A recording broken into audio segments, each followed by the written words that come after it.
Shalom shalom nshuti namwe bavandimwe mudukurikiranye. Reka twongere tubahe ikaze muri uyu mwanya mwiza wo kuramya Imana no kuyihimbaza. Reka mbere yuko dutangira dufatikanye dusenge dushima Imana. Turagushimiye Kristo Mana yacu, turahimbaje izina ryawe rikuru. Dushimye neza yawe n'ubuntu bwawe bwinshi, watugiriye neza twisanze muri kino kibanza kubw'ubuntu bwawe. Uyu mwanya mwami twongeye kuwufata nk'uw'igiciro cyinshi kugira ngo twongere tuvuge ibyawe, tugushime kandi tuguhimbaze. Emerera umuntu wese udukurikiranye aya masaha mwami, umutima we ubashe kududubirizamo amashimwe, agushime kandi aguhimbaze, maze ishimwe no kuganza n'icubahiro bikomeze bibi byawe mwami, izina rya Yesu Kristo Mana yacu.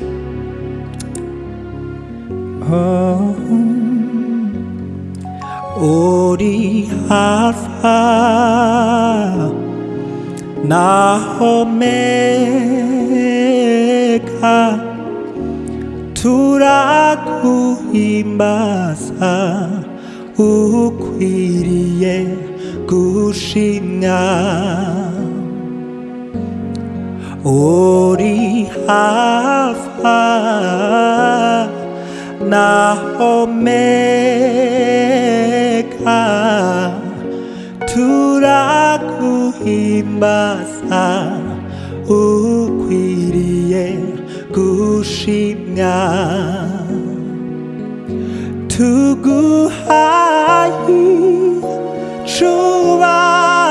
icubahiro, turaguhimbaza, ukwiriye gushimwa.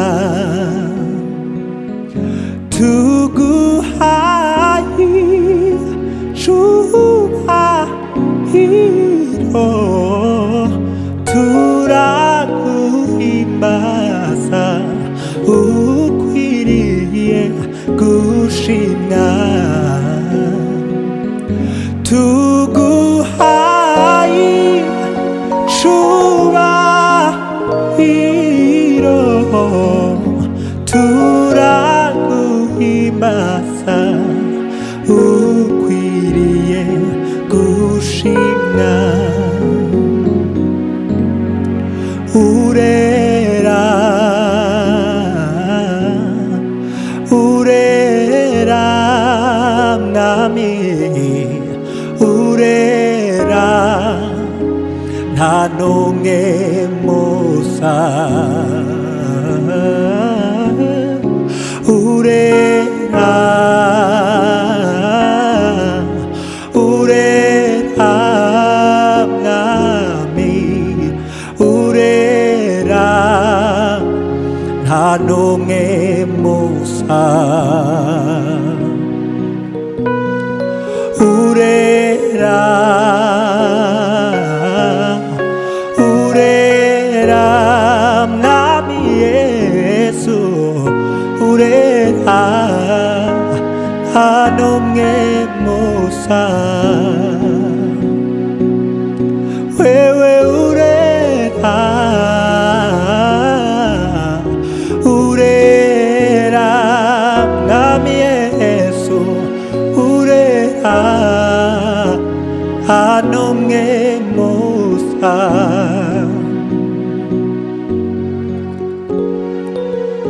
Imbabazi zawe nizo zinzana aho uri mwami.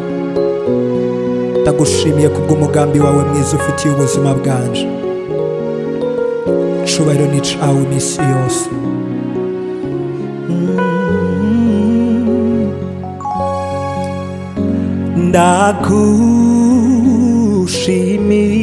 Ndagushimiye umugambi ufitiye ubugingo bwanje. Ndagushima Yesu ko uzi ico ndiko ndavuga.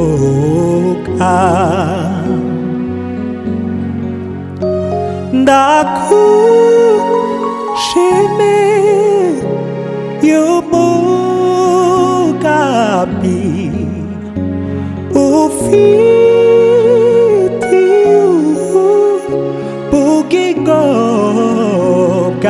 wanje ndagushira Yesu kuzi ico ndiko ndavuga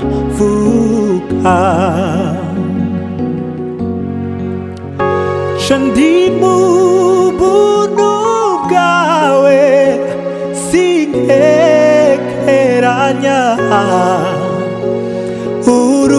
urukundo rwawe rumara imbeho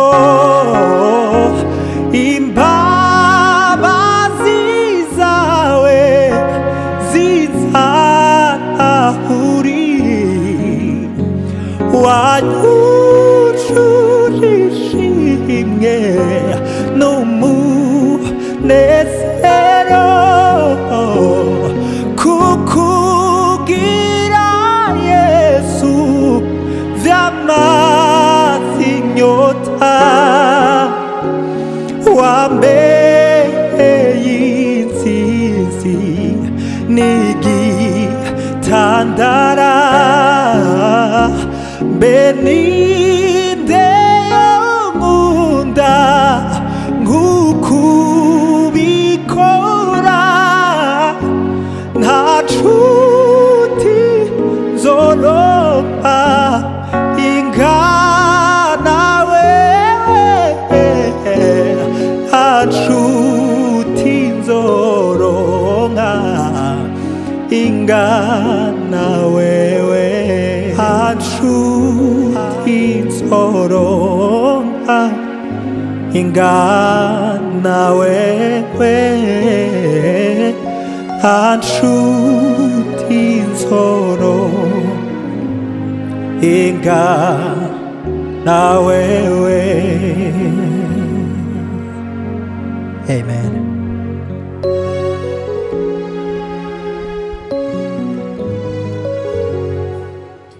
Oh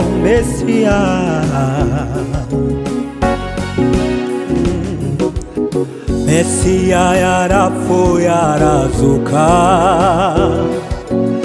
turirimbe tunezerwe niwe mwami waje gukiza abamwizera bose. Mesia yarapfuye arazuka turirimbe tunezerwe niwe mwami waje gukiza abamwizera bose. Mesia yarapfuye arazuka turirimbe tunezerwe niwe mwami waje gukiza abamwizera bose. Dumuhamya wo guhamya aya makuru y'umwami wapfiriye i Karuvari ubu ni muzima. Dumuhamya wo guhamya aya makuru y'umwami wapfiriye i Karuvari ubu ni muzima. Dumuhamya wo guhamya aya makuru y'umwami